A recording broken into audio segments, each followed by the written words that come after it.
as a young 10-year-old, we lived in a close. So on weekends, sometimes my father, my uncles, and our neighbors, big boys, they play football, okay? And they put me as a goalkeeper. You know, in those days, in the 80s, early 80s.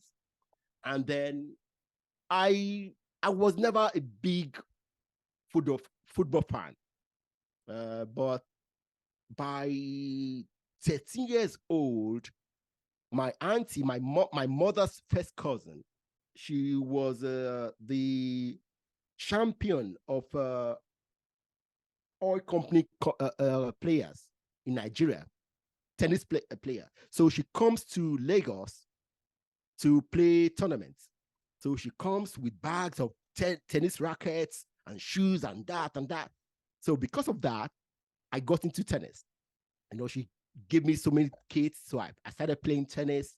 Also, when I was in about 10, 11, when I got into secondary school, because I was small again, I was a wicket keeper, cricket.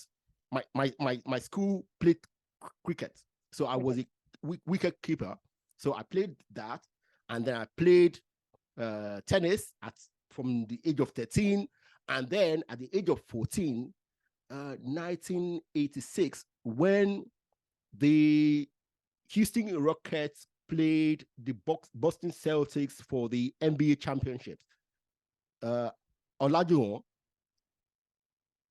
he played for, of course, the Rockets, and then after that series, which they lost, he came to Nigeria, and then because he went to my secondary school, I was friends with his cousin's son, Gbenga Kaka.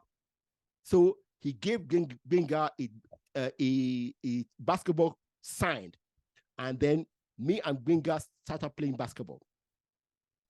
That was 1986. So today, if I could, I would go and play basketball today. Okay, so since then, I've been a fan of basketball. Till now, I watch basketball at least 3 times a week. Oh, wow. Yeah, that's it. I played from that day to my 30s, right? So, see, I'm just telling you this because I'm a big fan of sports. I've gone to Old Trafford. I'm a Manchester United fan. I've gone to Old Trafford twice. So I've gone to Tottenham. What's the name of that? Whatever. Once I've gone to Hybrid before Arsenal went to their new stadium. So I'm a big sports fan. The reason why I went into this is to show you that Africans love sports.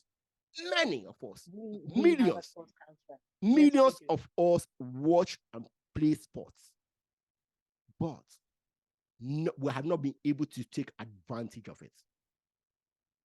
So I want you to tell me, where do you see that? Where do you see sports going? Okay, where are we going? How do we take advantage of this love of sports, of playing or watching? First, I will start with African sports investment is already here. That's number one. Like the number of companies in Europe and the rest of the world that are coming to Africa to invest in sports is massive. Wow. They discovered the talent is here.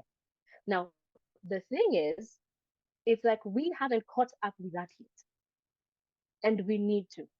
Because if we don't take advantage of the situation ourselves, the rest of the world will just keep taking advantage of Africa. Exactly. And then we'll start complaining. And we'll still start complaining. We'll be still in the same spot, like we are not understanding. Because look at the situation we currently faced when it came to the current AFCON that is going on. First of all, CAF on its own decided when they were giving out the bidding for the air rights for the games. It's until almost, I think, the day before it started is when an African company actually got rights. Europe got rights. Saudi Arabia got rights. Everybody else.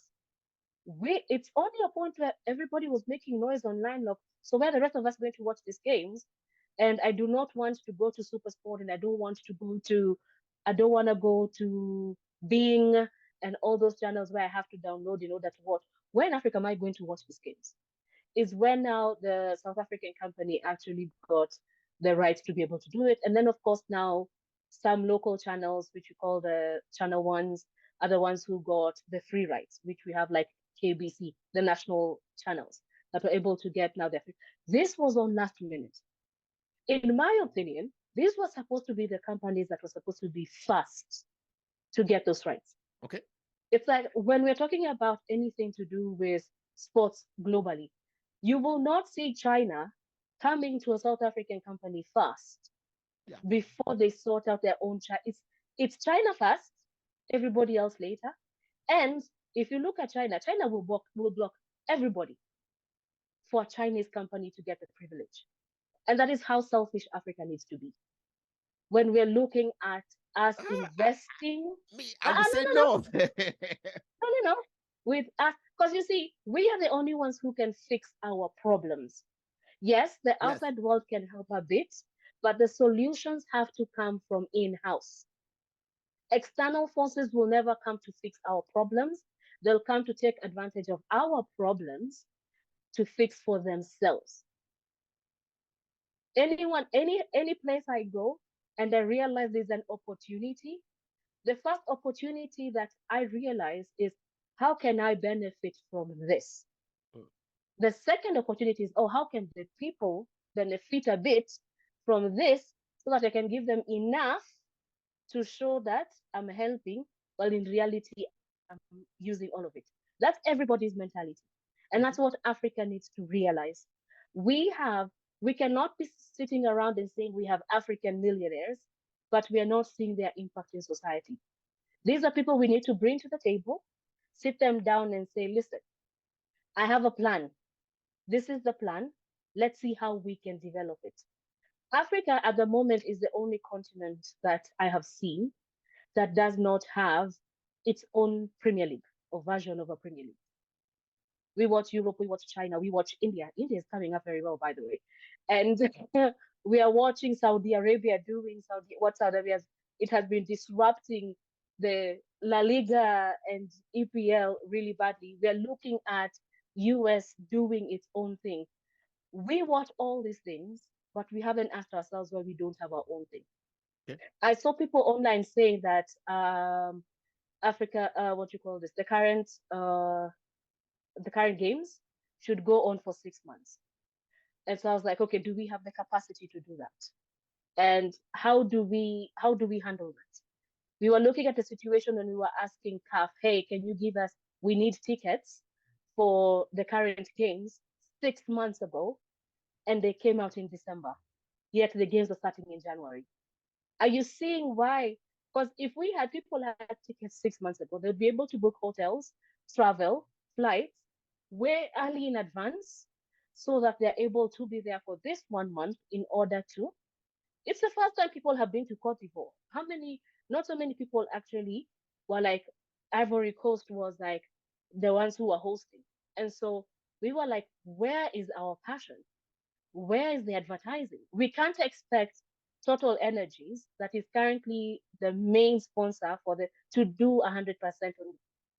There's a collective responsibility that we need to take in as Africans and take this thing as our own and go like, this is going to be the biggest event for us, and this is what we are going to pump money into.